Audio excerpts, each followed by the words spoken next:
right now. Thumbnail.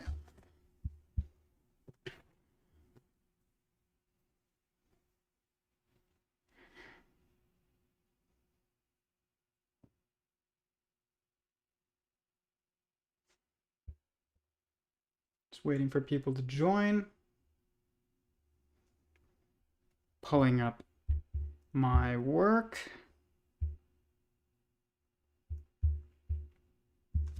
We're going to talk a lot about the return of the God hypothesis and Stephen Meyer's appearance on Brian Keating's podcast. And other things. Camera.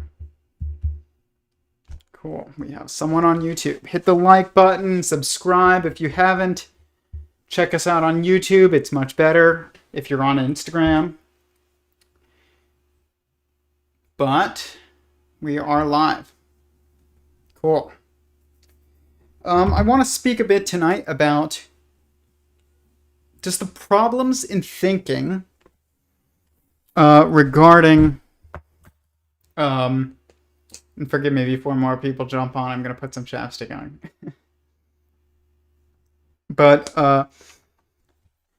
the problems in thinking that abound in science, because there's a lot.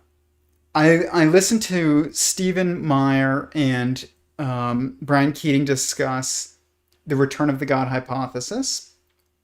And they're both very impressive people to me. Brian Keating is just so brave to have people like this on his podcast. I think it's really... Bravery is the most important quality in a scientist. It is. It's the most important quality in a thinker. And that is great. So it really is something that I want to commend. At the same time, I want to point out some serious flaws in thinking. Well, in just how a lot of these issues are approached. They are approached, and this is the problem. This is the problem. I call it the superposition problem. And it is this it's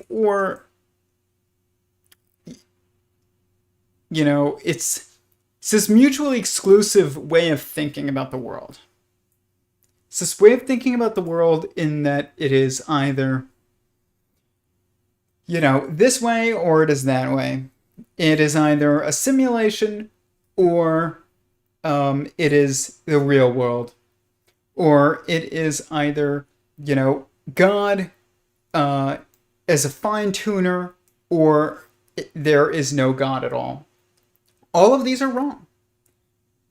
All of them are wrong. The universe is emergent in its properties.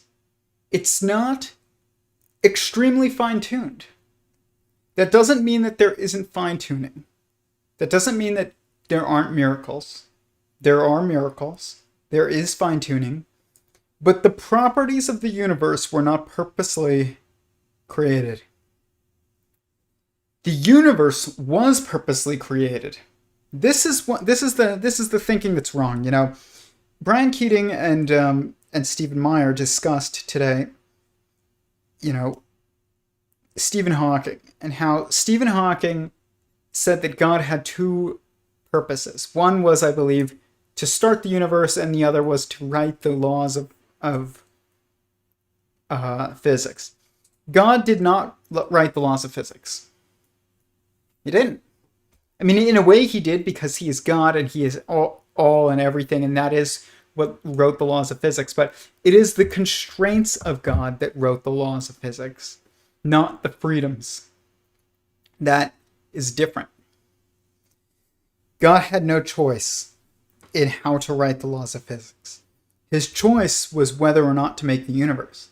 I've never heard this from anyone other than Eric Weinstein. And he's right. He's the only other person right about this. And I don't really like this idea of if we can show that fine-tuning is um, is is apparent, then that is argument for God. Yeah, sure, it's argument for God, but it's not.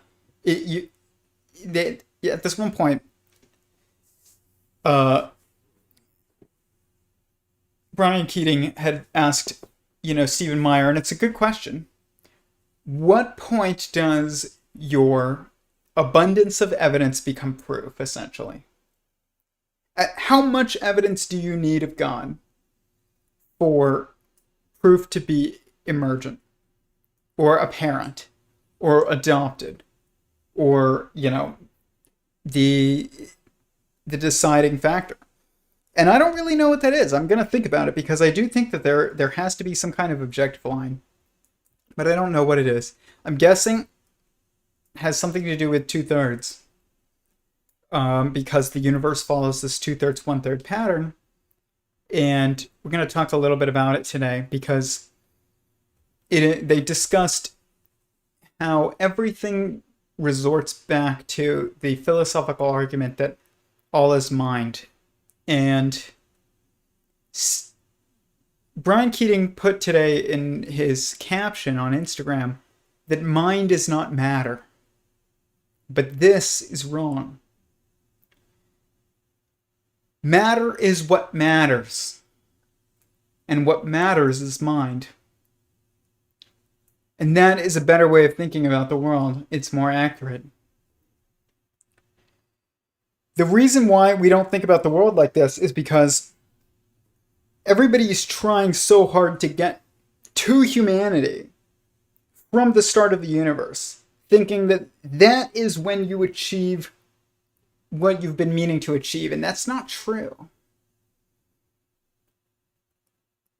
Consciousness pre-exists humanity. Now, there is an awareness, a level of awareness to humans that is more aware, I guess you could say more conscious, to be aware of one's mortality is, you could say, is conscious. But the reality is that you're not even mortal. You're immortal. Your soul lives forever. It is an eternal structure. So this idea of, we're aware of our own mortality. Are you really? Are you really aware of your own mortality? Or do you think that you're aware of your own mortality, but you're not actually mortal and you're just as lost as a lower form of life? It's a good question. We sit there and we say, well, we're conscious as humans. We're the upright ape. We ate from the tree of knowledge.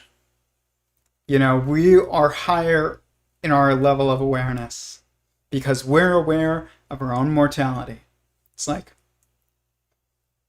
well, first of all, my geckos feel fear for their lives. So they are beings, minds that value their lives. But they, you claim, do not feel the fear of losing their lives. That doesn't make any sense.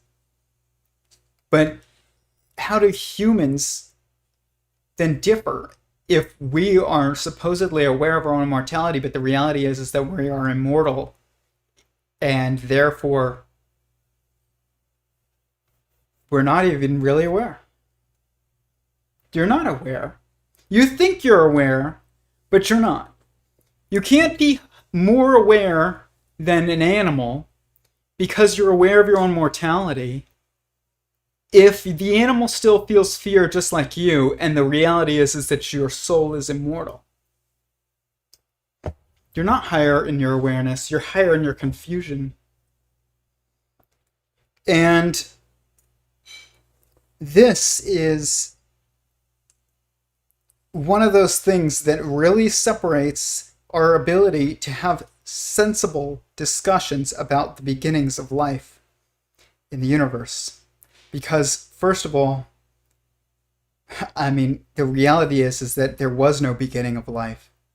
The universe is alive. God made the universe, which is a multiverse chain of cosmological verses that are each consciousnesses themselves. They are life forms, higher beings than us, literal children of God in the highest sense.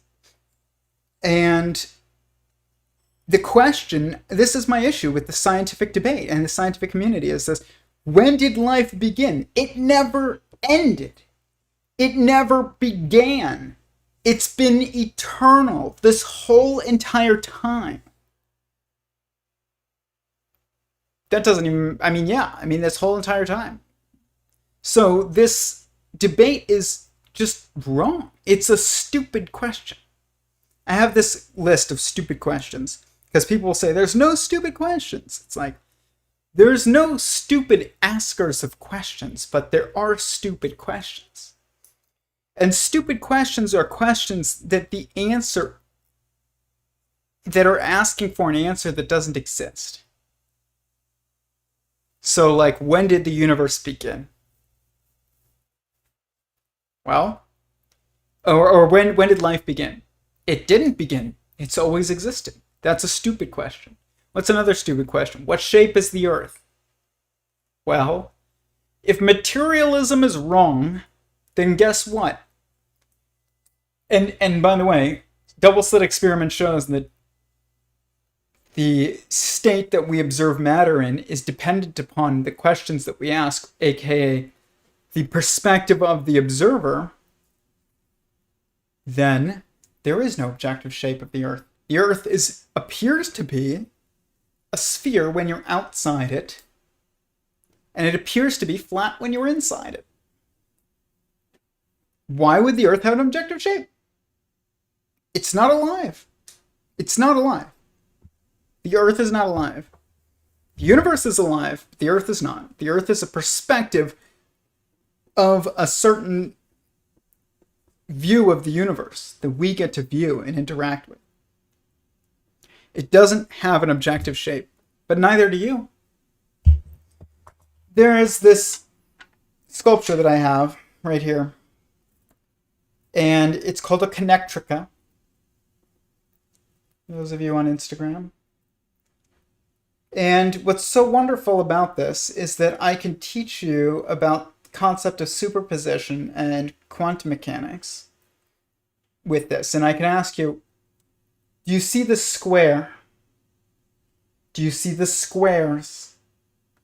Do you see the wave? And do you see the double helix? And for those of you on YouTube, do you see the square? And just make sure that it's in the right spot here.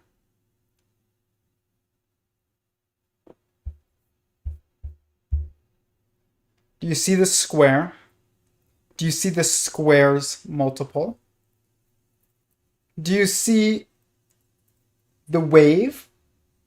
And do you see the double helix in the center? And the reality is that this is a dynamic structure, ever moving, and therefore in all states at once. Interestingly, it is 4. And that what's so fascinating about this is that it shows all the primal, structures. It shows the double helix, which is a self-referencing chain of information. It shows that there is a singularity, a square. It shows multiplicity making up the singularity, multiple squares. And it shows that there is a wave of motion, which is really the synchronized movement of multiplicity within oneness. It's a wonderful thing, this sculpture.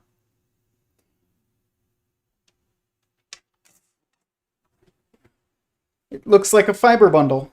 It also looks like my cosmological verse. And the issue with this debate that's going on of where does life begin is it puts humanity in a particular spot that disregards all the other forms of life building us up. And while humans are definitely the highest form of life in the universe right now, that will not always be the case. We are, as someone put, we are the sex organs of the machine, not machines, but I guess you could say machines, but only one machine in each verse. There is another higher form of life coming, but this level didn't get here, on top of inanimate dirt.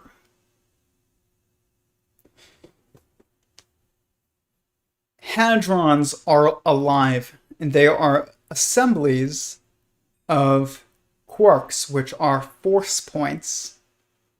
And those points of force that we call quarks are assemblies of information and energy. And then an atom is an assembly of hadrons, and a molecule is an assembly of atoms, and a cell is an assembly of molecules, and an organism is an assembly of cells, and a family is an assembly of organisms, and a caste is an assembly of families, and a nation or technological singularity is an assembly of castes. And every single one of these levels is alive. They're not alive. They are alive. You can tell that they follow the structure of mind because of the mathematics that each level is built on from the very start.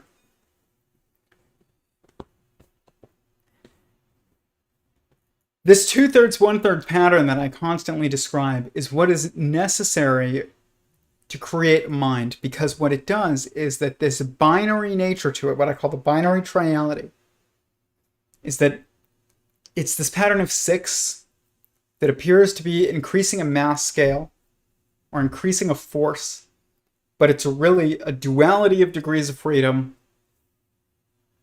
and they're reflecting across an intrinsic constraint that provides a third perspective. What this does is that it allows for a multiplicity of different perspectives necessary to help us make sense of our world. So generationality allows us to have cause and effect notions in our mind of first this, then this. Okay? So like first father, then son. Generationality. First past, then future. The binary aspect of this allows for us to have choice before us. The fork in the road of either this or this.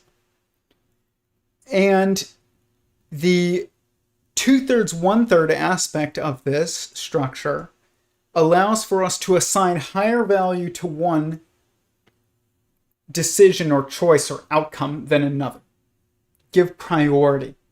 To give a hierarchy. And this structure is apparent in quantum mechanics with the standard model all the way up. And when I say all the way up, not just all the way up, all the way out. It is seen in space-time with past, present, future, length, width, height, forwards, backwards, present location or current location. It is seen in electron, muon, and tau, and electron, neutrino, muon, neutrino, and tau, neutrino in the leptons. It is seen in the quarks with up, charm, and top, or truth, and down, strange, and bottom, or beauty. It is seen even in the bosons. You have to get rid of the Higgs boson because the Higgs is not exactly the same. It's not just another force carrier particle like people tend to say it is. It's a little different. I'm not saying it's not an observed phenomenon. I'm just saying it is not like a gluon or a photon. It's very different. And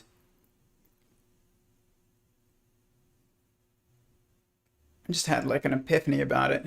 That's pretty cool. But this pattern, though, that you can see everywhere, and I mean everywhere. We can take a look at it now.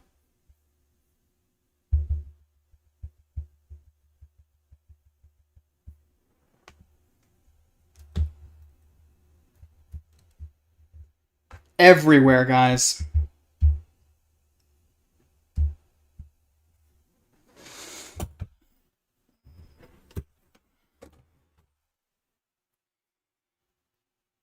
Is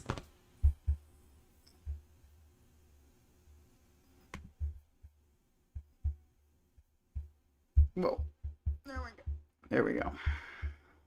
Is the structure of mind.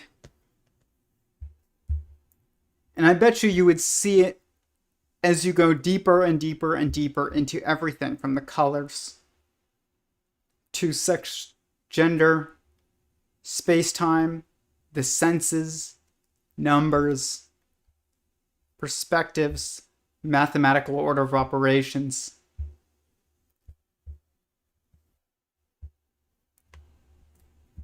This is the structure of mind. And it is apparent. So they were discussing on Brian Keating's podcast, which is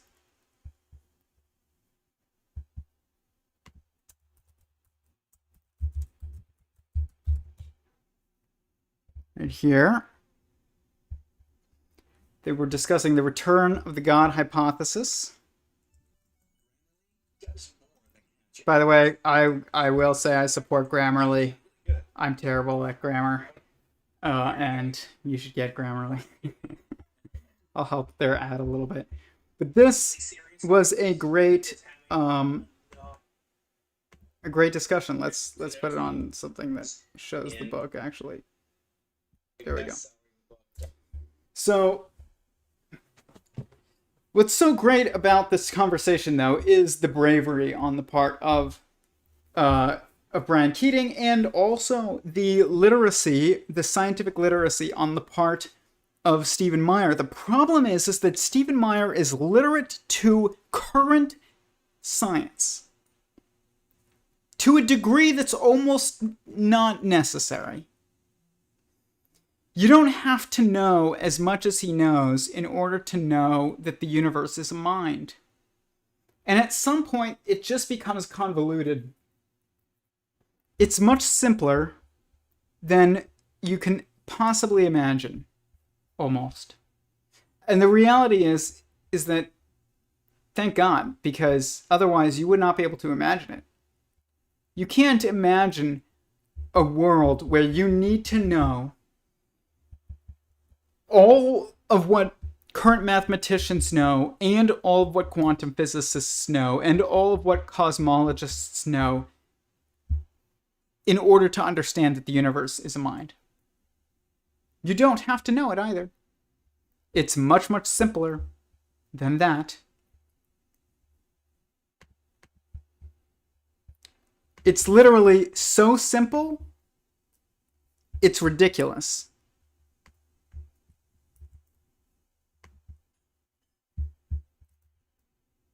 Here, this is how simple it really is.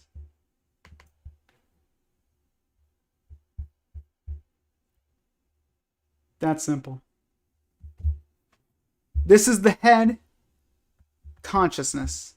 You always have a head consciousness, and you always have a body consciousness. And a body consciousness is made of a multiplicity, and a head consciousness is made of a singularity. And body consciousness is a wave, and a head consciousness is a particle. They're two sides of one structure, not two separate structures. And here, when you're looking at the periodicity that is apparent in the growth, and this is where current science is wrong, they're looking at everything from quasars and stars and planets and moons. All of this is so unnecessary in the beginning when you're first trying to understand. That doesn't mean that there isn't room to add this. There is, but it's not part of the growth structure. I know everything comes from stars, but stars are really just the universe having contractions. And this is the growth structure. Starting from a hadron. I mean, really starting from a quark, but a quark isn't really an entity unto itself, but a hadron is. A quark is a force point. It's a finger from the previous aeon or verse or God, but it's not actually a conscious entity in and of itself. It's like your finger. Your finger is part of you and you're a conscious entity, but your finger is not a conscious entity.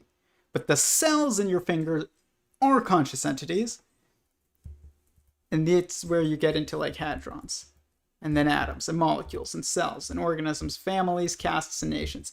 And these things move through both time and space. So you could say a family obviously moves through time. Whoa, we want to make that a bit bigger.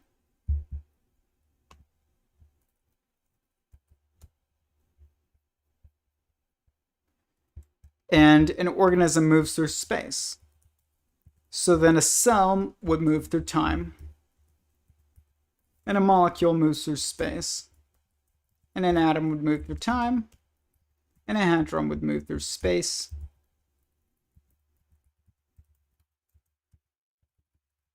And a caste would move through space.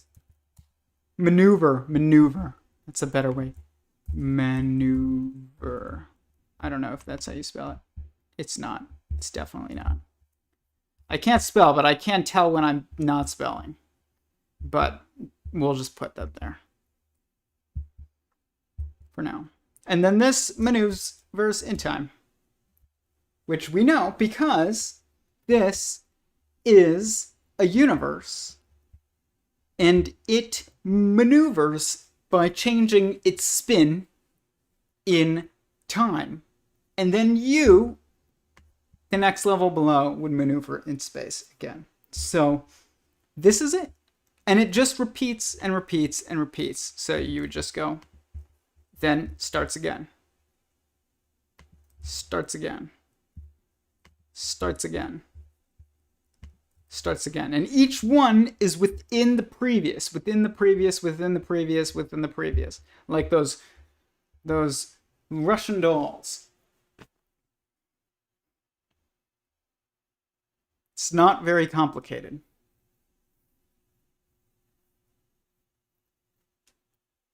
It's just made complicated by people who are like, well, then what about quasars?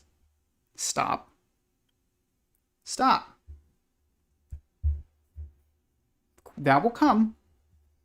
You know, it's interesting. I said once, black holes are a mirror reflecting us back on ourselves.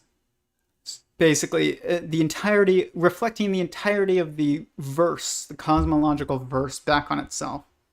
Which, when you look right here, this is the cosmological verse. It is essentially a Hopf vibration reflecting back on itself. So if we go here, Hopf vibration, looks a lot like this sucker right here. When you go to Sentient Singularity, sentientsingularity.com, you go to Overview, You scroll down, you can see there is a verse, cosmological verse, and it shows that this is basically what it is. Well, when you look at the new black hole picture, essentially, it would look like a hop vibration, right? Well, what do you know? Those look like bits of a fiber bundle to me, folks. Black holes are mirrors showing the universe itself. And it's starting to become very obvious. I can't believe. I mean, I can believe, but I also am a little bit awestruck sometimes, like how easy and this sentient singularity theory allows prediction making across fields to be. If I would say that a black hole is a reflection of a fiber bundle universe, that means eventually, with enough detail, we would see a black hole as a fiber bundle. Well, wow.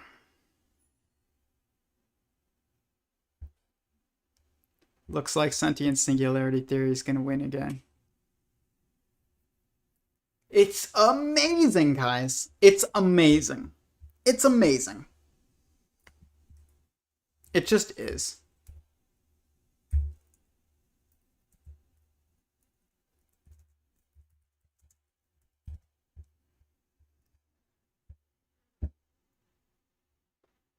Look at that.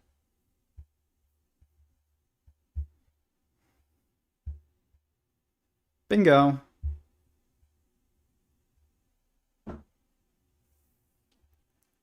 Like I said, it is inevitable that sentient singularity theory wins at this point. It just is. And that doesn't mean that other people are going to lose. I guarantee you, the work Robert Edward Grant is doing with, singularity convergence theory, going to prove out. Geometric unity, going to prove out. Emergence theory, going to prove out. It's all going to prove out. That's great. This is why I say it's not a competition. It's like, well, if everybody's theory ends up being true, it's not a competition, guys. It's not. But the thing is that don't call it a theory of everything if it's not. Most of these are not. The true reality is that there is no such thing as a theory of everything. A theory of everything is a theory of every0ne. It is showing the pattern of mind. And a theory of every0ne is about a sentient being, a mind. This is a mind. But it's not that black holes are necessarily alive. It's that they're a mirrored reflection of that which is alive, and that which is alive is our universe. Or what I call our cosmological verse. I think that's better. The verses. It's so funny. Somebody yesterday pointed out that that people who believe in scripture look at verses, and people who believe in sentient singularity theory, essentially, which I do believe in scripture as well. So and I came up with the name sentient singularity theory, would suggest that the universe is a multiplicity that is a chain of cosmological verses. It's verses. It's like, that's super literal. It's like the universe is made of verses in scripture and verses in science. It's beautiful. Super literal. But so is that. Oh my gosh. I don't think we could have gotten a better image. Just look at that. It is a hop vibration. It's a mind, but it's a reflection. It's a mirror. That's what I think a black hole is. It's a mirror that's showing the totality of the universe staring back at ourselves. Like if you look into a water bubble, this is what it is. This is what it is. It is like if you're looking at a drop of water and you zoomed in really, really close, you'd see your face, the totality of your face and being reflected back at you in that little water bubble. That's what a black hole is. It's seeing the universe, which is a fiber bundle or a hot vibration, looking back at itself, reflecting back at itself. It's freaking awesome. I'm so stoked. When I saw this picture, I was like, dang. I know what that is. It's a mind. Fiber bundle. Which is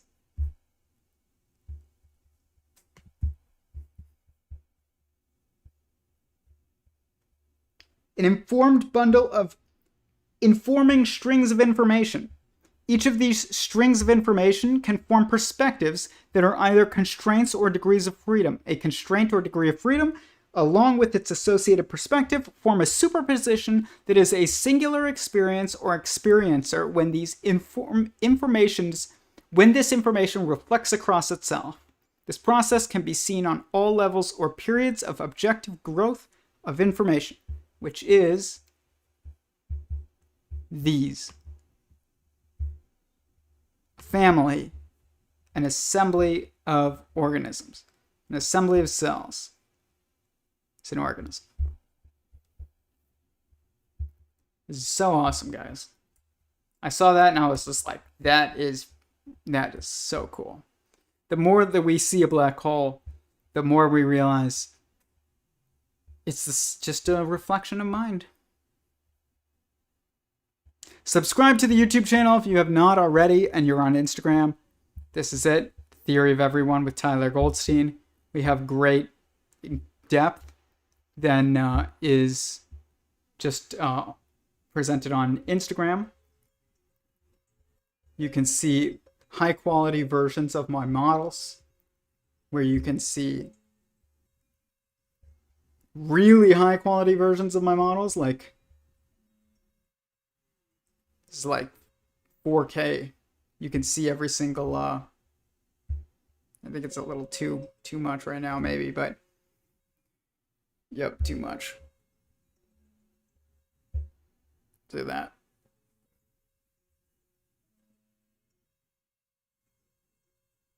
That looks like black hole a little bit. It's not just a black hole, it's a reflection. You know, I look at a black hole and you see that when it reaches a certain level, there seems to be this kind of almost capillary action of space that happens where it's just like sucking in all of existence around it. And if you think about space-time as a fluid, then includes capillary action, it makes sense that actually you would see this type of capillary action happening with the universe. And I think that's what a black hole is showing.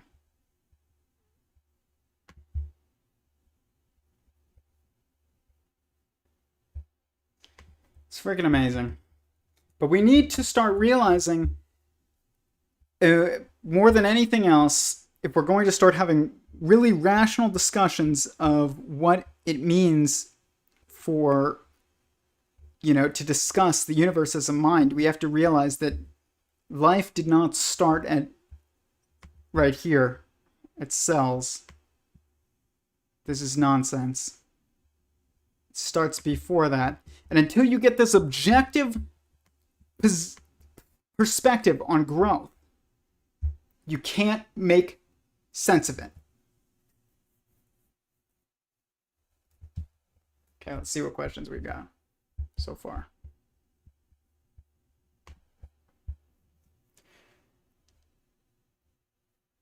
It mini began when I realized there was more, but in all, yes, I was always there.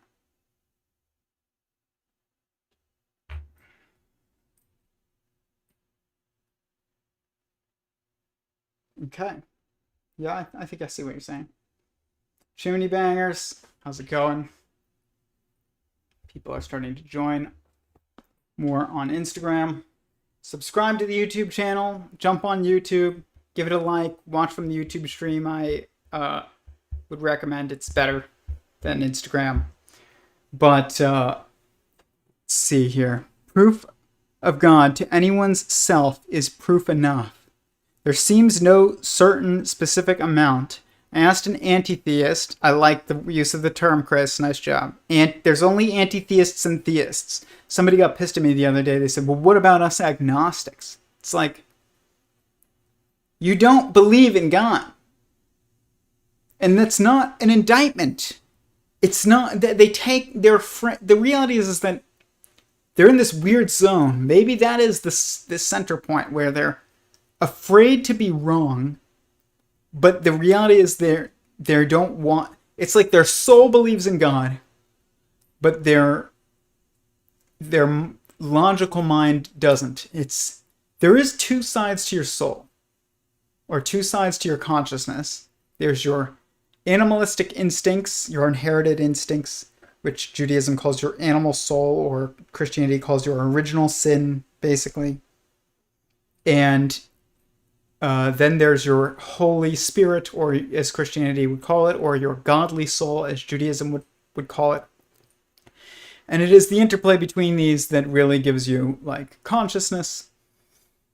It's basically like the interplay between the past and the future as well. So that means that there is an intrinsic constraint that they reflect across of. And maybe that is this agnostic attitude almost. But I don't like, we need to find a better term. It's like when either your one side of your consciousness accepts God and the other side doesn't, whether it's your rational soul not accepting God, or your emotional soul being afraid, or your which is your instinctual soul, or your your instinctual soul wanting there to be more and believing in the, what many people would call the supernatural, but there's no such thing as the supernatural. There's just the natural, including God. I don't like the term supernatural. I mean, if there's anything that is supernatural, it's only God. Only God is supernatural. Everything else would be not supernatural, except miracles would be supernatural. Other than that, no. Like, even if ghosts exist, ghosts are not supernatural. They're just natural. They're just like on a different frequency than you and me. Like, but that's not supernatural. But somebody was pissed at me. They were like, what about us agnostics? And I was like, I didn't even answer them because I just still thinking about it, but I will, to be honest, but I will say that, like, there's only two positions that you can be in, one of them at any one time. In the way that you act, in your action, maybe not necessarily in your thought, but in your action. And that is either as a theist or an anti-theist. But I asked an anti-theist if God came and told you to your face that he was God, would you believe it? They said no. It's like, there you go. Exactly, Chris. Like, there are people that don't want to believe. I'm not for those people. I don't care about converting anybody. I just want people who do want to know more to know more. I don't really care about converting anyone. It's interesting, though, today I was listening to Brian Keating speak. This does piss me off a little bit, but it's not his fault. I like Brian. If he ever watches this, I don't blame you. I felt the exact same way at a certain point. But I study with the Hasidim, so I know that this is true. But and I know what halachically makes you Jewish. But Brian Keating said, there's this fear among scientists, but particularly among Jewish scientists, voice crack, among Jewish scientists, of first you're going to start with,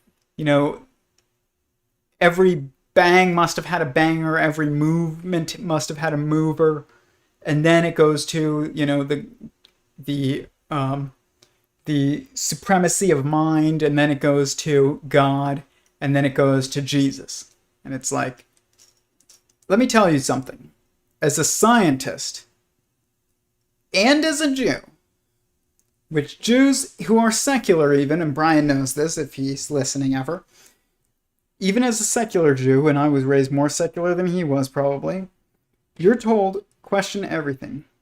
I'm not going to tell you Jesus is part of Sentient Singularity Theory, but I will say, don't avoid going down a path because the potentiality is there that maybe you will be convinced of Jesus. It's like, well, you know what? If you're convinced of Jesus, then you're convinced of Jesus. If you're convinced of God, then you're convinced of God. If you're convinced of atheism, then you're convinced of atheism.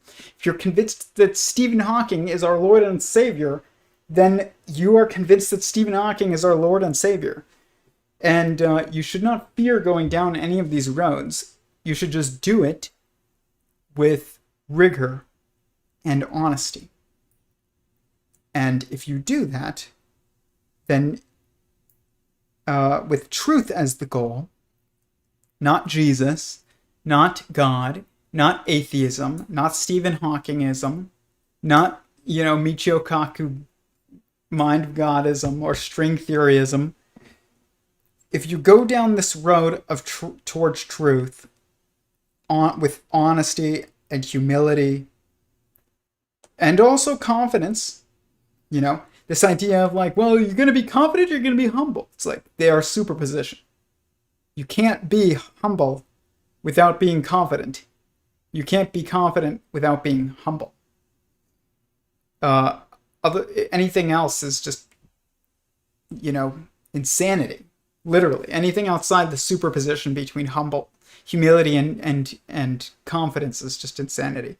And but I heard Brian Keating say that, and it was just like, to anybody who's ever listening to this, who is, afraid to go down the road of, is God real? Because maybe then the Abrahamic God is real. Maybe then Muhammad was a real prophet of God. Maybe then I have to actually take the scripture seriously. Maybe then Jesus might be the Messiah. It's like, well, if that's the case, isn't that great? I asked, this is one thing I really appreciate about Dennis Prager, and I got into a debate with him once off camera. It kind of lasted like a week, and it was like kind of this funny bet in the office, and I was like,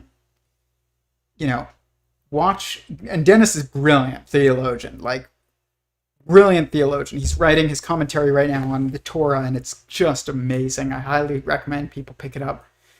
It's probably one of the worst things about not working for PragerU anymore is not getting Dennis's books for free. But maybe I can ask him for them. But I had kind of mentioned to this girl who was a coworker of ours who was Christian. And I was like, I bet you I can outsmart Dennis on Jesus. And she was like, okay, let's see this. And so he does this fireside chat every Thursday afternoon, Dennis Prager. And so I decided to write in my questions. And my question was, if the Chabad, rabbis and Chabad Jews believe that the Messiah must die and then come back, and that it could be the Rebbe, and the Muslims believe that Jesus is the Messiah, and they're still considered Muslim and not Christian, then, what is, forbidding of Jews, that they can't believe in Jesus? And it was something like that, but it was better written. And, I was like, watch, he's either going to just agree with me, or he's going to stumble. And he stumbled. But then, later that week, he had a discussion with Eric Metaxas. And I put it on the internet, on PragerU's website, because I was told to. And because it's wonderful for people to see, because Dennis is right in it. He's correct. We're going to look at it, because if Brian Keating's ever watching this, which, mad respect to you, bro, but this is the right way to look at it. this question.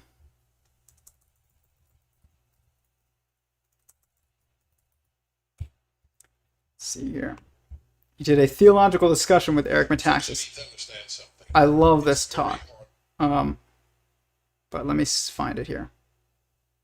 Long story. This is a true story.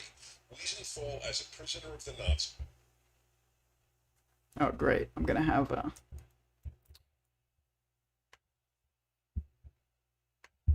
I'm not going to deal with ads. Those bloody advertisers. Like me. Former life.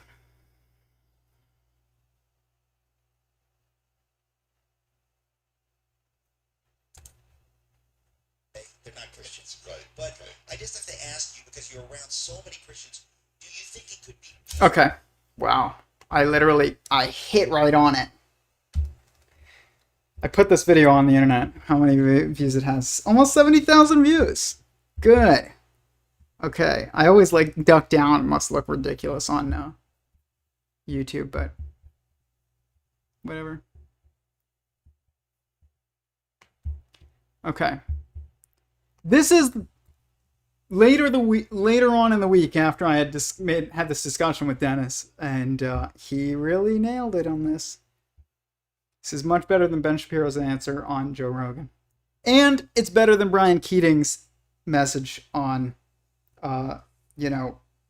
regarding being fearful of being, someone making the argument about Jesus. It's like, listen, there are multi-levels to theology, and if God is real, then there is no distinction between theology and science.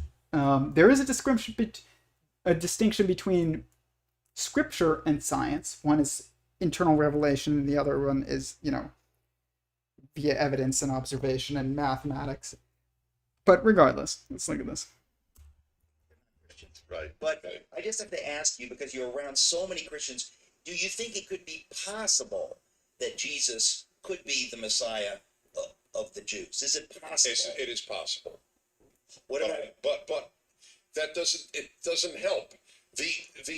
Let me explain something. Wait a minute, you're saying it could be possible? Yes, of course. Okay, what about Menachem Schneerson? Could he be the Messiah? Yes, that's possible. Okay. Yes. All right. I am not fixated on who is the Messiah. It has never been a big issue for me. And by the way, it's not been a big issue for most Jews. It's not a big issue for me either. I tend to believe that it's Jesus, but it's not a big issue for me either.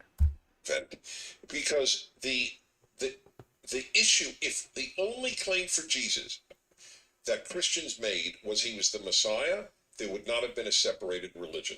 You literally would have had Jews and Jews for Jesus. Don't agree necessarily, but still. It would not have become a Gentile religion, which is what ultimately it became. That's not also not true, but regardless. Of Jews, obviously.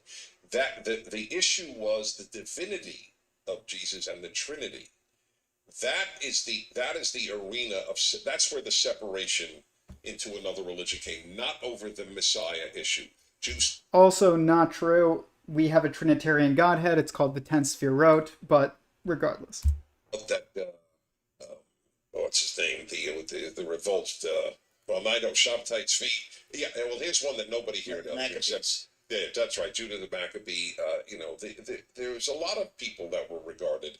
Half the Jewish people, including many of its leading Orthodox figures, thought that a Turkish Jew named Shabtai Tzvi in the 17th century was the Messiah.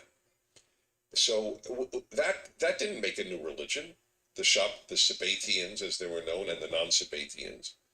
But it was the Messianic. By the way, just so you'll know, interestingly, my biggest difference with Christianity, because theology is theology. I have theological differences with some Jews, obviously. Christians have theological differences. And you're going to hear from them when this book gets published. I'm telling you right now. Well, yeah, that may well be. I hope they read it, because I think it'll help. It helps Jews and Christians' faith. But I'll tell you, the issue for me is whether we are saved through works or not. That's the most important distinction. I tend to disagree with this too, but even they run into this issue of it's a kind of a superposition, both of them. And he is, I think, Eastern Orthodox or Greek Orthodox, I think, Christian. Good. Dennis. Yeah. You know what I hate? No. We're at a time I would kill to have that conversation with you. We really should. Can Marissa give us 5 more minutes or Of not? course, we have 5 Are more. we allowed 5 more minutes? Yes. Okay. Wait a minute. Well, wait a minute. No, I'm asking Marissa. She's the C thing, right? Yeah. Now, this gets to what you were saying about Genesis. In other words, if the heart of Adam and Eve was already in for it. Okay, they get into, did God want us to eat the apple or not, which is actually great talk as well. But Dennis at one point says, he gets asked by Eric Metaxas here, he's asked, do you want, essentially, like, would you want Jesus to be the Messiah? And Dennis says yes. It's like, of course I would want that. Why wouldn't you want this beautiful message of grace, to be correct, and this message of death isn't the end to be realized? And I think that is an honest answer. You don't have to say that you believe, but to be fearful is different. Be fearful is different. Dennis wasn't fearful. And that is the correct way to be. Dennis is right there. This is the scientific mentality of like, I will go to truth wherever it leads me. Not I will avoid talking to people who, may start to suggest God and then a personal God and then a scriptural God and then Jesus because I'm Jewish or, something like that. Or whatever reason, and I ran into this when I was in the Portal Discord and I was discussing this with people who have been studying geometric unity and getting nowhere for over a year. After I had been arguing for sentient singularity theory for over an hour, this guy stops me and he's like, Tyler, I have a question. Do you believe in God? It's like, well, I have been sitting here arguing for sentient singularity theory that existence is a singularity of sentience for over an hour, so sure. And then he erupted in fear and anger. And he was like, now this has to be stopped. Now it's dangerous. It's like, well, okay. How did you lose your ability to think so much that you can't draw sentient singularity? God. It's like, I don't understand how we've lost the ability to think so much. I mean, I kind of do, but it's just still it's still the most astonishing thing. I'm more astonished by that than us viewing the black hole as a fiber bundle. At least that makes perfect sense to me. But the other one doesn't. And but this is, I'm not sitting here arguing who is the Messiah to you or anything like that. That's not my point. My point is that this an honest mentality, whether scientific or scriptural or theological or philosophical or whatever else, popsicle you want to have as your methodology of understanding the world, it must be done pursuing truth without fear of the repercussions of, not the repercussions, fear of the outcome. It's like that whole secret mentality or whatever of like manifestation or something. It's like you have to detach yourself from the outcome, because if you want something too bad, it's not that you won't get it, it's that you'll close yourself off to any way in which it may manifest other than just the way in which you would want. And that is actually not good, because you are not as wise as God. And he knows how things need to manifest in our lives much better than we do. And it's not that, if you want something too badly, you won't get it. It's that you may not get it the way that you can picture it happening, and you might get it in a much more spectacular and wonderful way. And I would imagine that that's usually the case. But you have to be open to that. And that openness is honesty. And it is a detachment from the outcome a little bit. And as a good scientist, you have to detach yourself from the outcome.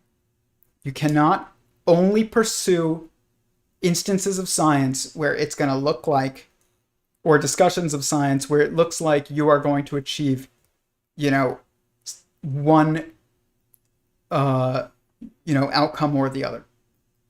So I wanted to kind of show that, Dennis Prager, Jew, me, Jew, like, you can't not talk to people because they're Christian scientists just because you're Jewish.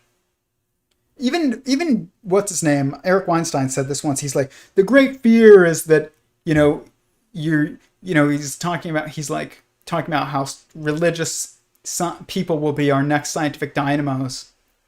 And, which is obvious.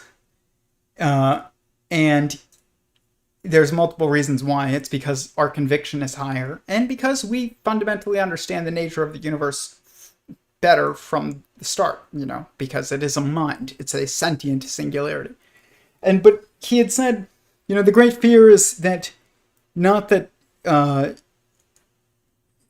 you'll use your convictions to motivate your scientific inquiries, but that you'll slip Jesus into quantum mechanics. And it's like, first of all, like, why again why is this the fear? It's like, if somebody proposes something ridiculous, whether or not it involves Jesus or not, then just disregard it. Just shoot down the argument. And if the person is otherwise credible, a serious person, and see what, happens from there. But it's not, you don't avoid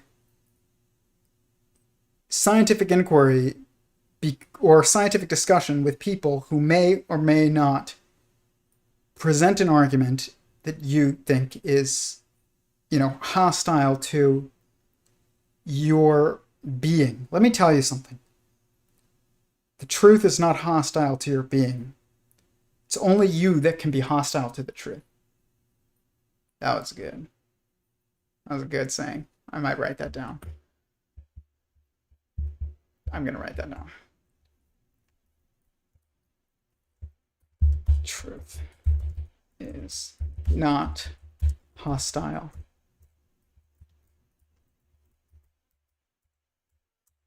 to your being.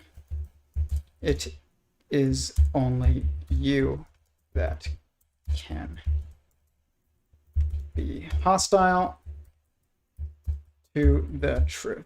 Let me tell you something else. Lies are not hostile. Lies are foundations of sand. They're not hostile. They crumble beneath your feet. They are not eternal. They are finite. They dissolve. They disappear.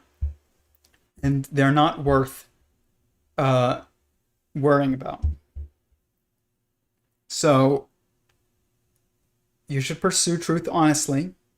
You should engage people who have worldviews that you would see as hostile to yours. I would engage with Sean Carroll and Lawrence Krauss, and they're atheists. And I would define them as anti-theists, vehement anti-theists. People who are evangelical anti-theists. I would engage with them. I do engage with them. The problem is that, I haven't built up yet the credibility for them to engage with me much. I mean, it's not even that. Sean Carroll won't even engage with Eric Weinstein. It's not about credibility. It's that some of those people, and maybe Lawrence Krauss is different, but I know that Sean Carroll has a habit of not engaging ideas that he views as potentially threats to his own worldviews without them being on his terms. So he'll set up a straw man argument about God and be like, I can prove that God doesn't exist, and all I need to do is invent a universe in which God is does not exist. It's like, oh, well, okay. Conscious being needed to invent a universe in order for God to not exist. That doesn't make sense because you are God in that instance. It just shows a fundamental lack of understanding of what God is and who God is. But you have to be able to have discussions with these people, though, if they're willing. And you have to be able to have discussions with Christian scientists if you're an atheist, if you're an anti-theist, if you're Jewish, if you're Muslim. It doesn't matter. And you should let it go wherever it goes. Restricting of the conversation to, oh, we're going to stay here, but we're not going to go there. It's like, let me say this. Everything happens in stages and periods because there is a discreteness to existence. That discreteness causes steps, okay? It's not a slope. It's not a ramp. It's steps. And there are steps where you stay here on this step and move up to this step and this step and this step and this step. But if you want to climb the entirety of the stairs, then you have to be willing to go wherever that staircase goes. You can't just stop halfway. Be like, oh, that doesn't fit with my identity. It's like, let me tell you something about your identity. You were created by the sentient singularity for a reason. Do you need a greater identity? And the more that you understand your identity, I would say the more you will actually see that no truth threatens truth. So if you are truly Muslim, then there is no truth that can come from, an atheist or Jewish source that is threatening to that, to your Islam, to your Muslimness. There and vice versa with Jews and Christians and atheists and Buddhists. I don't really know much about the Eastern traditions. I've read enough of them to see that they are true.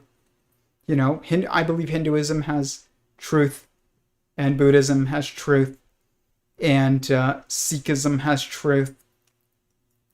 Like, I don't disregard them. I just don't study their scriptures, and because I don't study their scriptures, I'm not going to comment as much. But I do include them in true faiths. Not Scientology, but I'll include Sikhism and Buddhism and Hinduism. But this is another issue, is this, when Dennis was talking about religion with Eric Metaxas, he's like, well, it wouldn't have morphed into a different religion. It's like, the problem here is the word religion. There's no such thing. There's this rabbi that I just love. Rabbi Manis Friedman. Don't be religious. This guy is brilliant.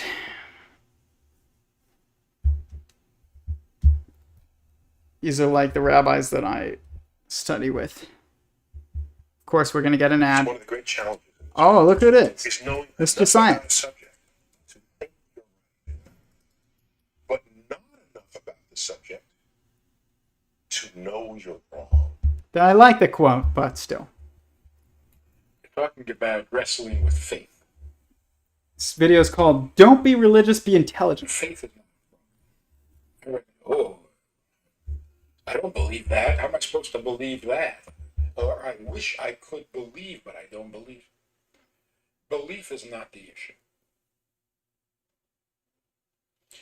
The issue is, what do we know for sure is true, and therefore whether you believe it or not doesn't make any difference because it's true anyway. In other words, if there is something that we know is true, we should trust it and believe in it and be devoted to it. But don't begin with believing something. What is belief? This is why I say I don't believe in God. I'm aware. I'm aware of God. I don't believe in God. Now, some people do believe in God. They're not entirely to the point of being aware, but they believe. But I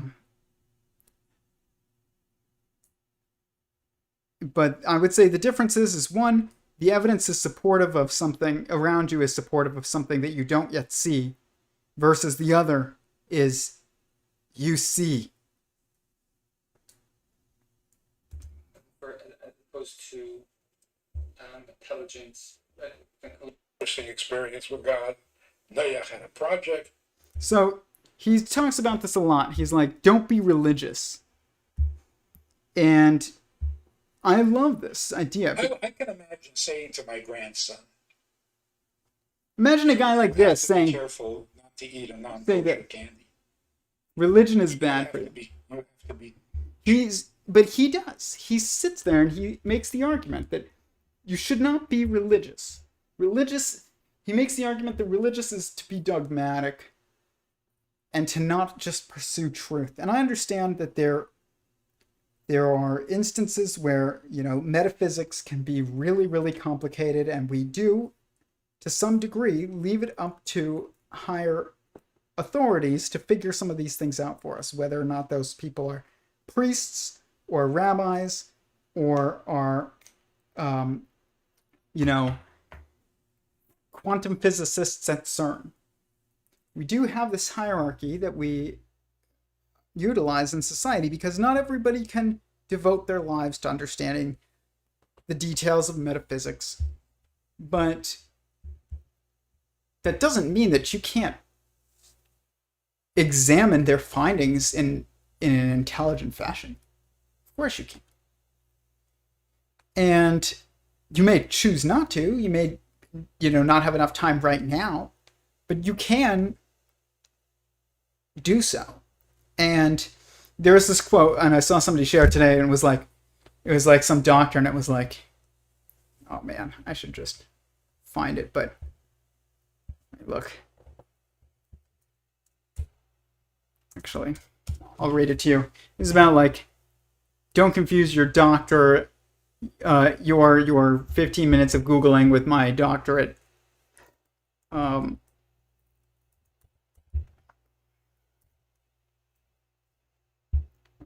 I'll read it.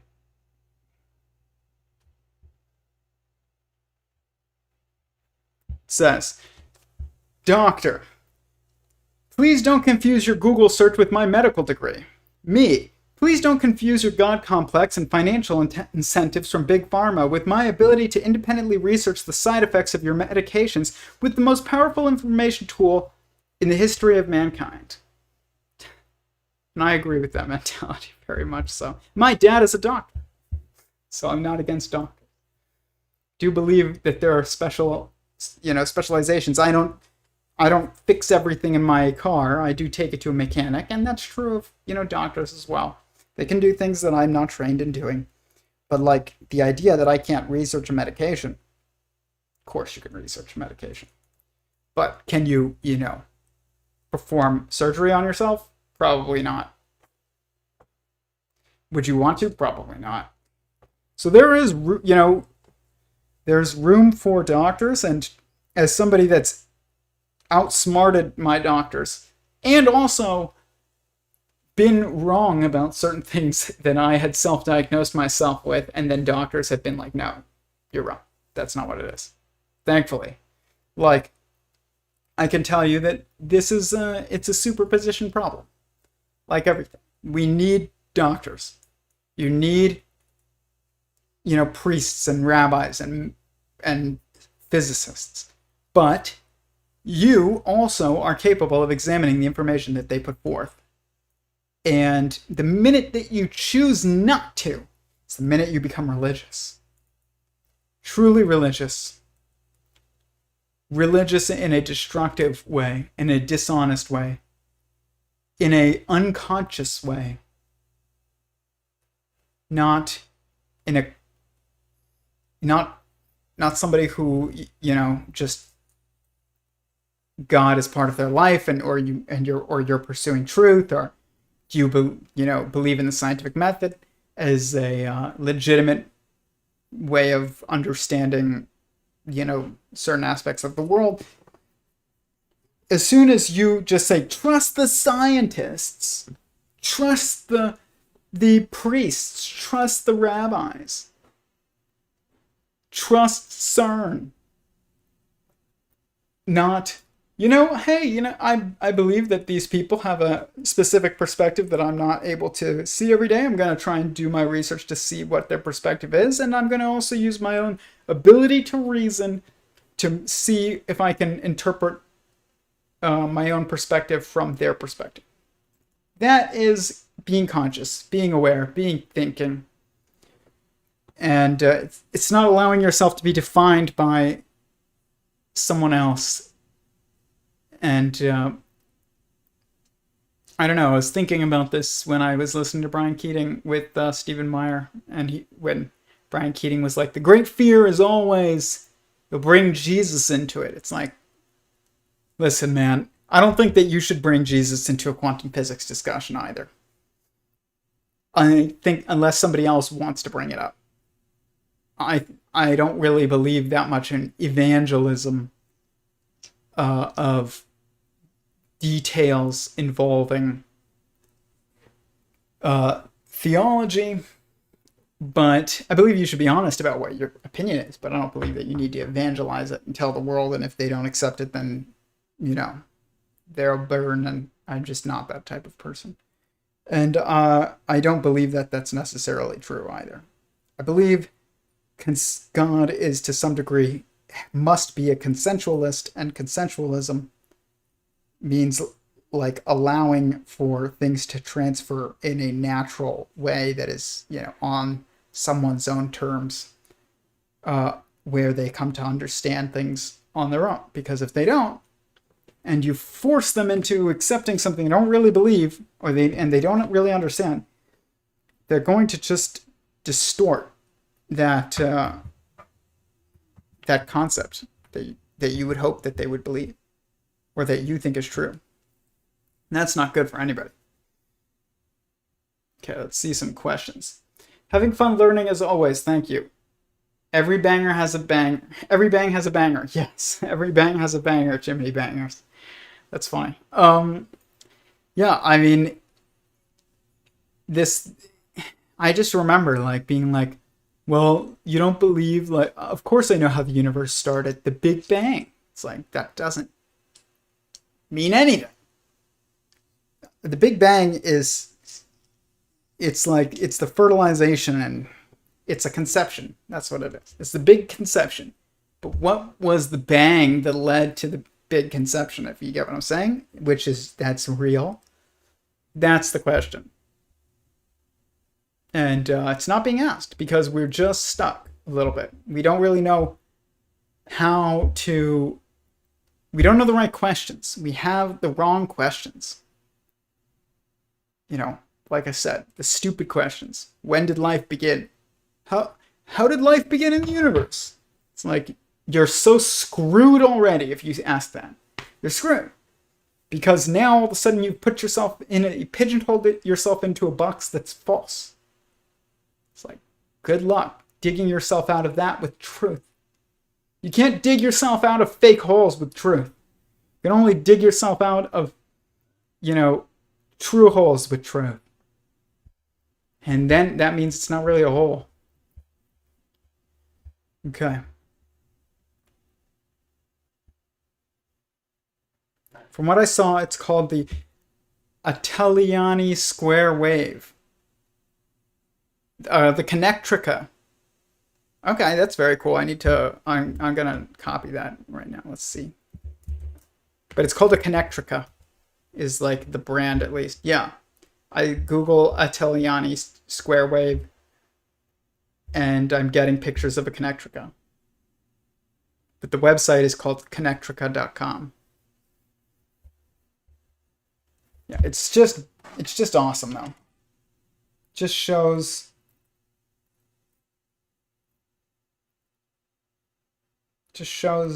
the reality of existence. It's not just a mind isn't just a blip.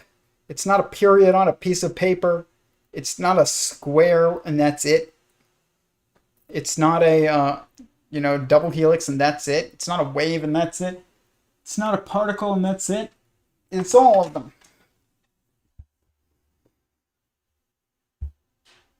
It's a kinetic object.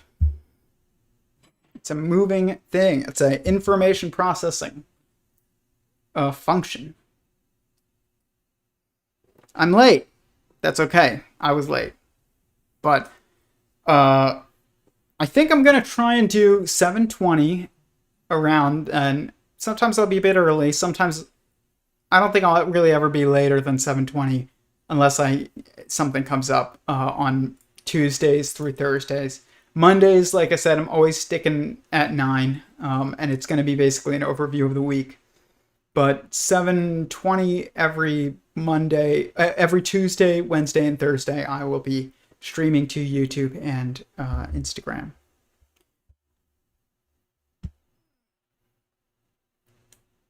Hello, everyone. I love that people keep saying that. It's awesome. Keep it up. Belief is the enemy of knowing. Yes, it is. In a lot of ways, it is. Or it's almost like it's the precursor to knowing, but then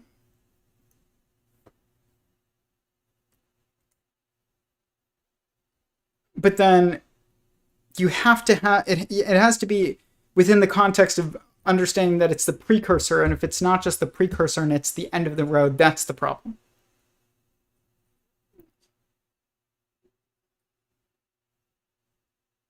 He has a great Saturnarian hat in any case. What's a Saturnarian hat? Is this?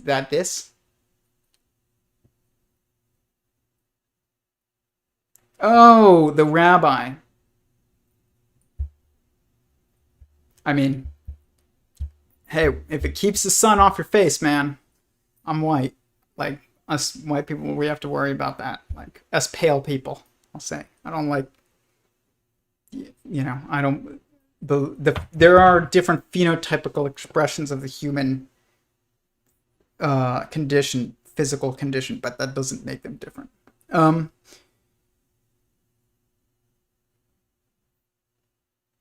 Personally, I'd go with a bowler. Let me look that up. Bowler hat. Bowler hats are cool.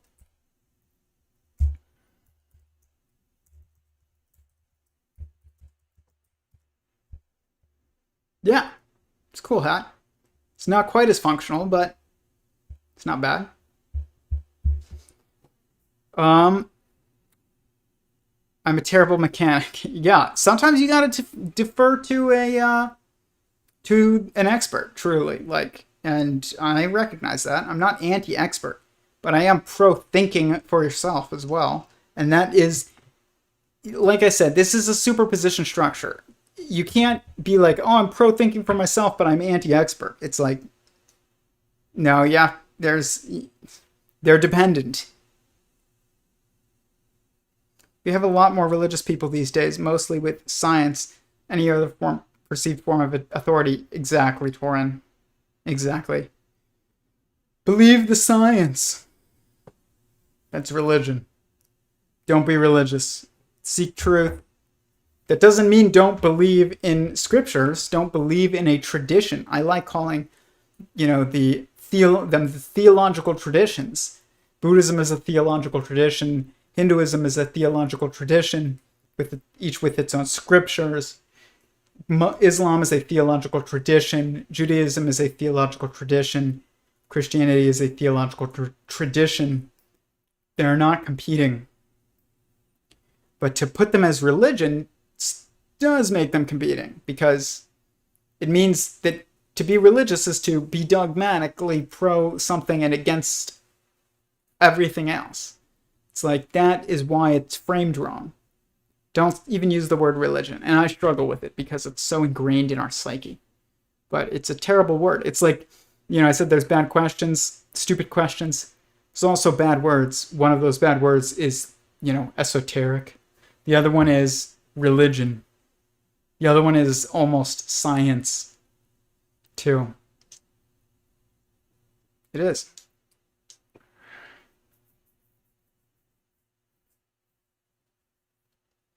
Have a lot of, I wonder if it can be used for anything practical. The rabbi. The palest people wear the smallest hats as the palest people wear the smallest and the biggest hats. They wear big hats over the small hats. Those small hats though, like, listen, I'm getting a bald spot a little bit on my top of my head. And trust me, a yarmulke comes in handy for covering up that bald spot. I don't have my yarmulke with me right here, but I do actually somewhere.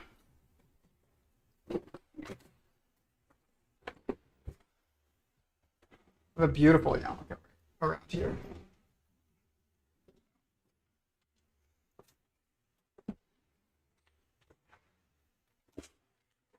No, I have this one, but this one isn't beautiful. This one is just black. But I have a like a beautiful woven yarmulke from Jerusalem that I got when I was there.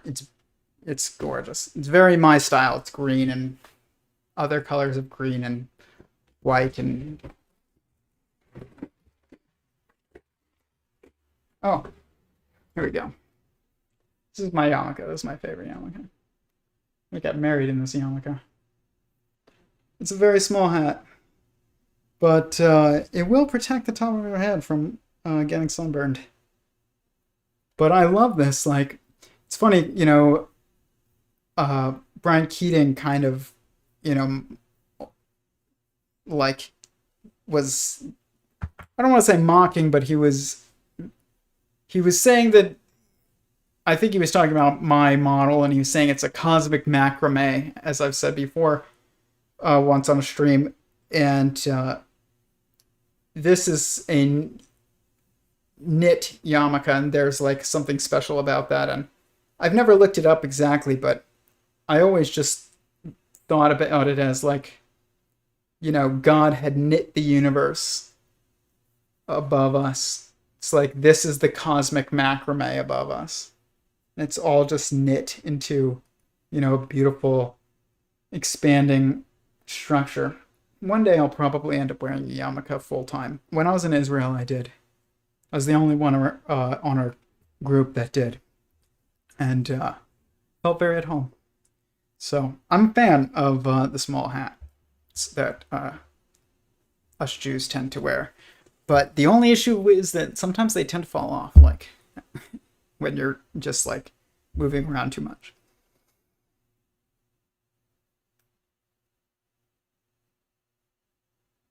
People just know the headlines of science. Yeah, it's that. It's what, like, that PewDiePie video of the Neil deGrasse Tyson video of like weed science. It's like, did you know that, you know, we live in an 11-dimensional hyperspace? It's like, we don't live in an 11-dimensional hyperspace. I know where that 11 comes from. It's not from the dimensions of hyperspace. I think there's a chakra where that bald spot usually forms. Probably. Should have known it would be green, gray, black, white, brown. Yeah, exactly. Of course you would know the colors of it. It looks exactly like you'd expect me to get. It is beautiful, though. Just like the way it's woven. It's got even like periodicity to it. It's beautiful.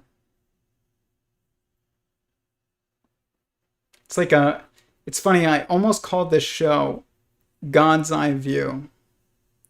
Like, if you've ever seen like a God's Eye, like, or made a God's Eye, when it's like when you're in elementary school. God's Eye.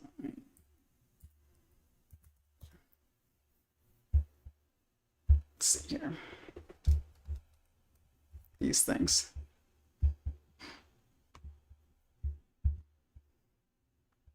That's an intense one. Professional.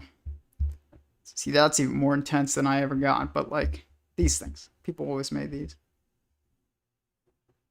Looks like my yarmulke. It's a square, too. It looks a lot like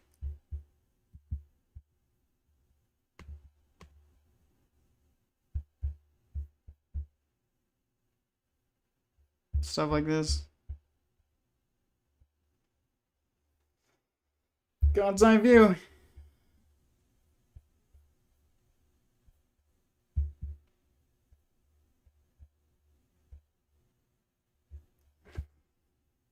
I never understood why it was called a God's eye. And then when I had like my theological, you know, uh,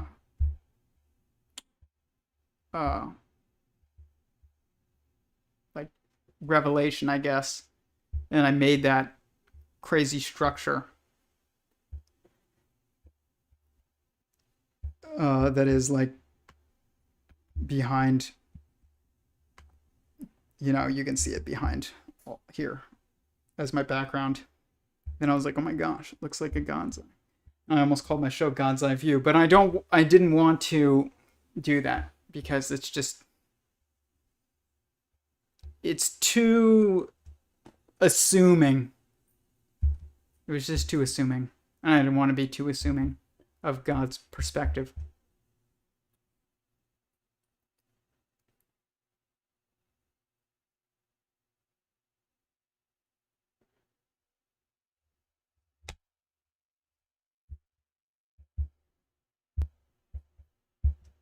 Let's see here.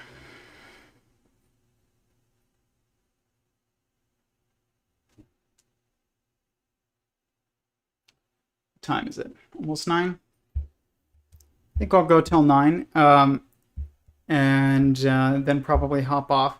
So I've got some work to do, but guys, check out Brian Keating's podcast, Into the Impossible, with Stephen Meyer. I think it's fascinating. I think tomorrow we'll probably... I gotta pick a day to go into the Discord. It'll probably be at 7 again. I cannot go till 3 a.m. So if you want to be involved in that, like show up before like 9 if you can, because that was just too late. But it was so much fun, but it was too late. So if you want to be involved in that, like show up earlier than like 11:30 or something, because I'm probably going to try and eventually set like a limit on the time for that, almost like this. I set a limit for as of like 10 p.m. I want to go like 7:20 to 10 p.m. That would be like ideal, or less. You know, we can end at 9. That's still over an hour and 40 minutes. But going past 10 would be like almost 3 hours, and that's super fun. We could sometimes do that, but it's not going to be an everyday thing.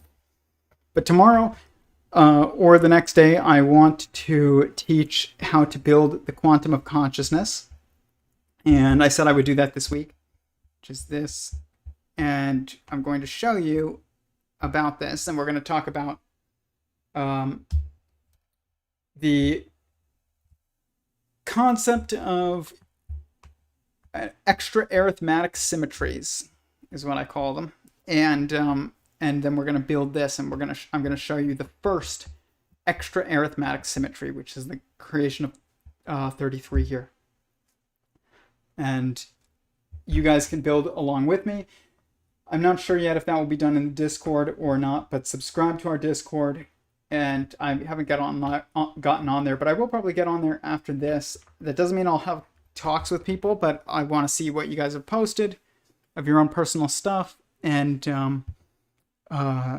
probably post some of my own things in there, and then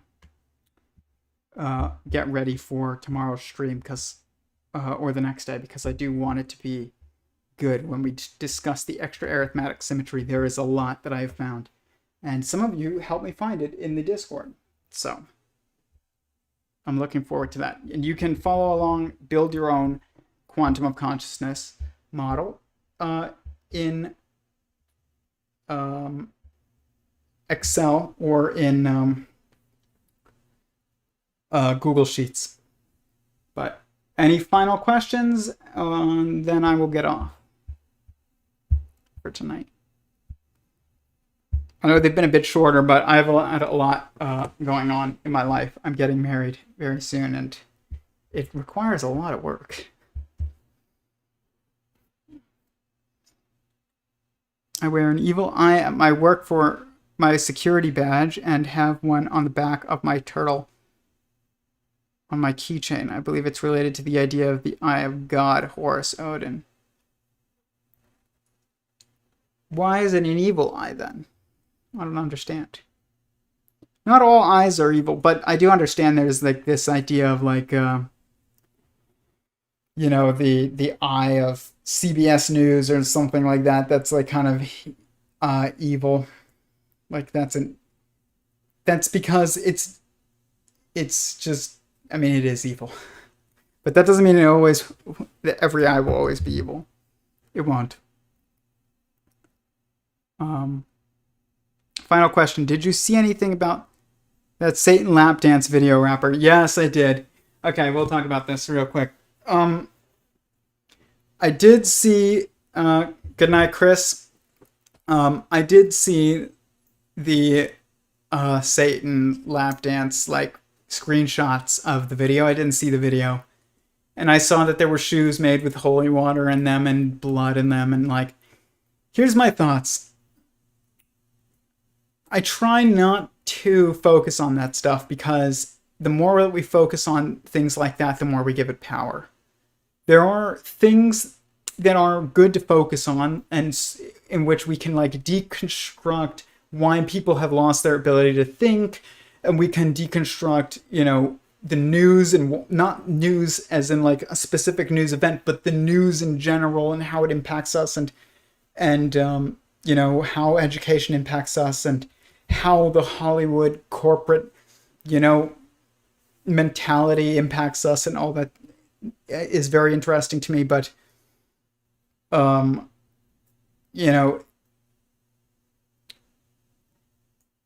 I do believe that there is this strangeness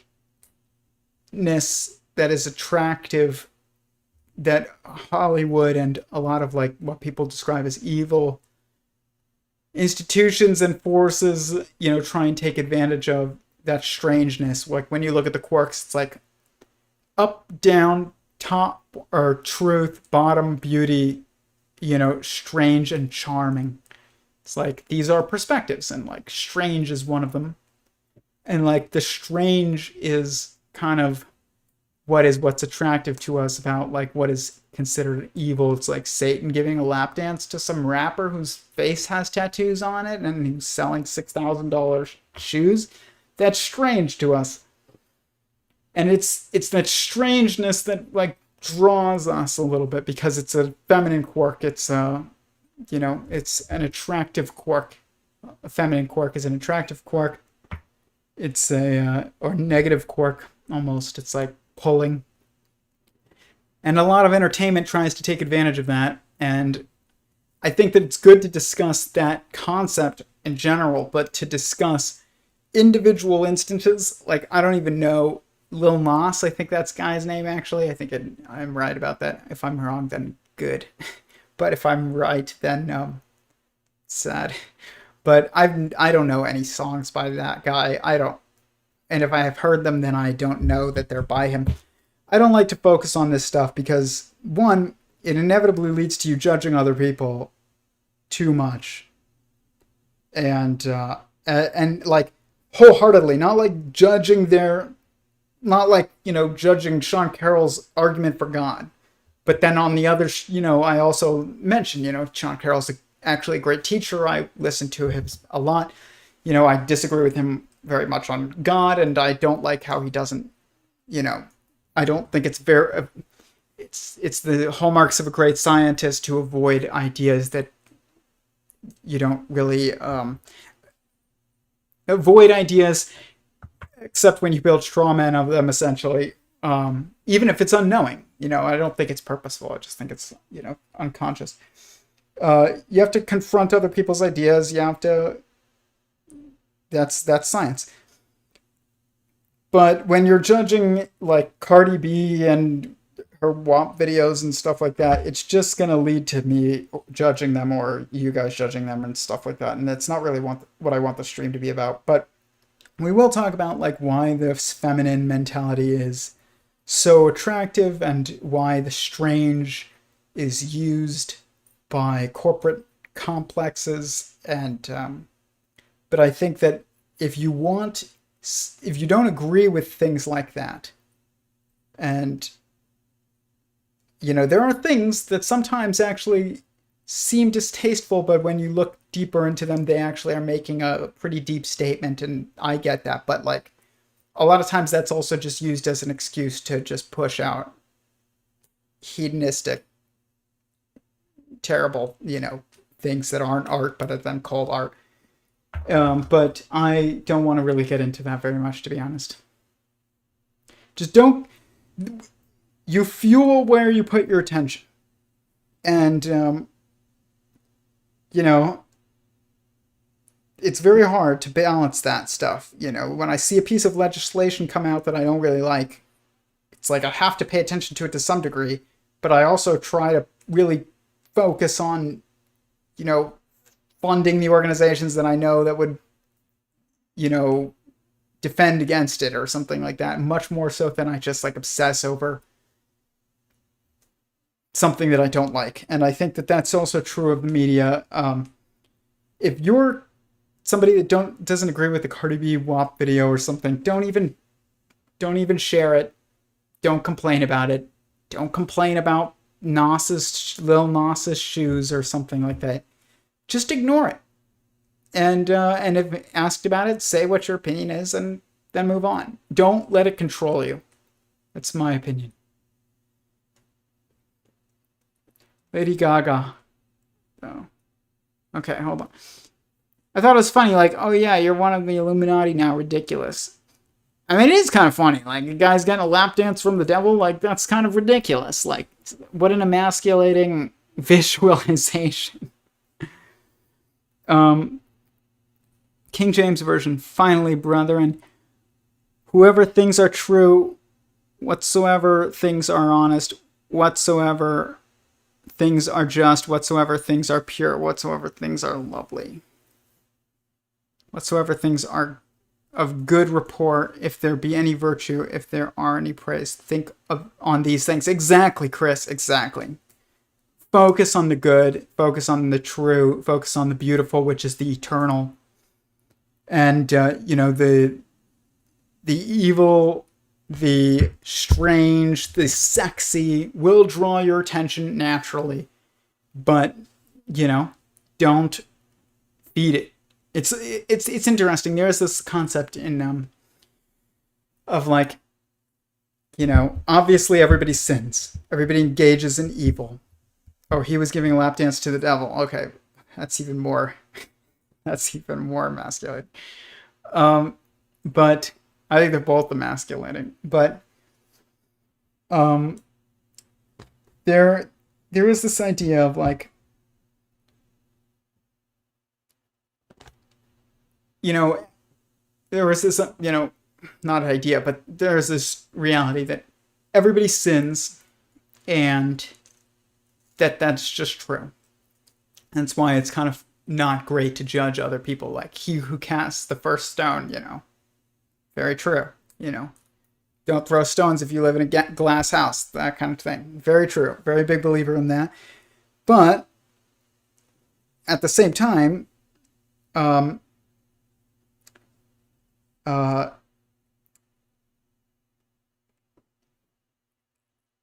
there is a difference between celebrating evil and sinning. Okay, so like when you read a lot of like scripture or like theological discussions by sages and stuff like that in the Talmud, it's one of the sages in the Talmud, I think, said that like multiple times that whenever I think it's in the Talmud, whenever a civilization starts like celebrating like same-sex marriage, that is the end of the civilization. And they don't say when people sin and, you know, when somebody, you know, engages in sexual actions with some member of the same sex, that's when civilization ends. They don't say that. But what they're saying is they're saying that the celebration, the public sizing, the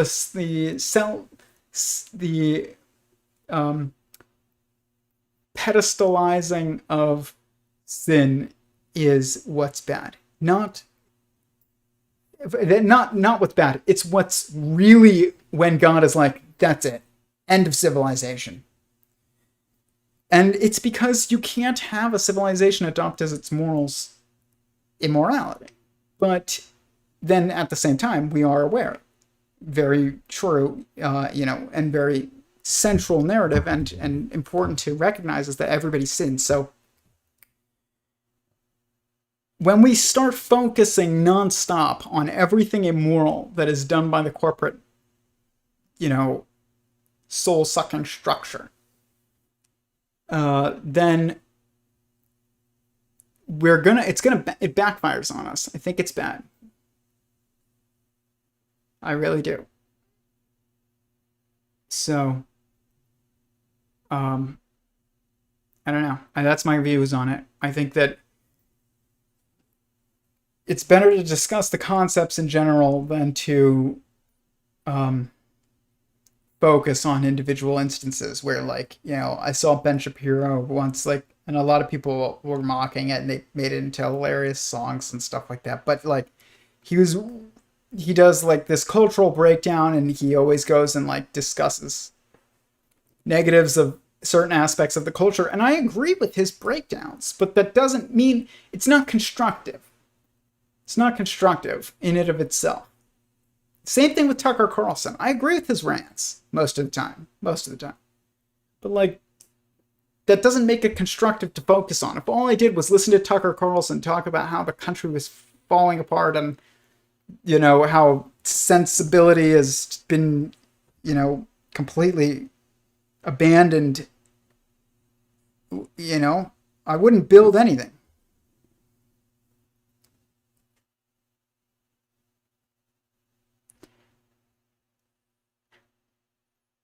I actually believe it is a good representation of what Hollywood celebrities do. How crazy would it be if it turned out Lil Nas's father was a general or colonel? I don't know who Lil Nas's father is, but I do know that Hollywood is filled with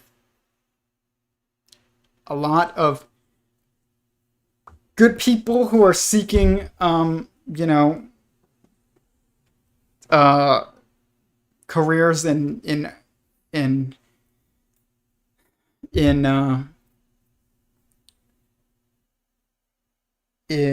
what's it called? Like fields that are populated very much so by an evil culture. And like there is, but it's not just Hollywood. It's like the very upper echelons of finance are not bastions of, you know, morality, while Hollywood is the satanic hellhole. It's like,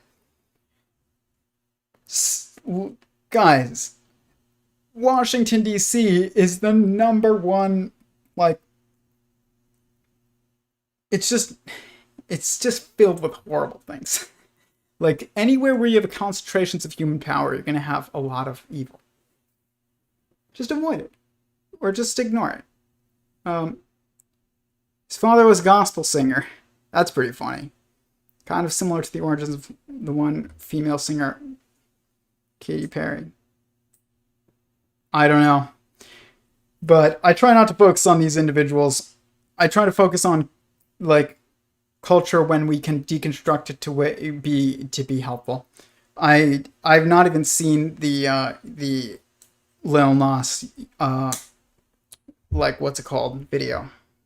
I haven't even seen it. I just saw screenshots of like lap dances going on, and that was enough for me. I was like, nope, out.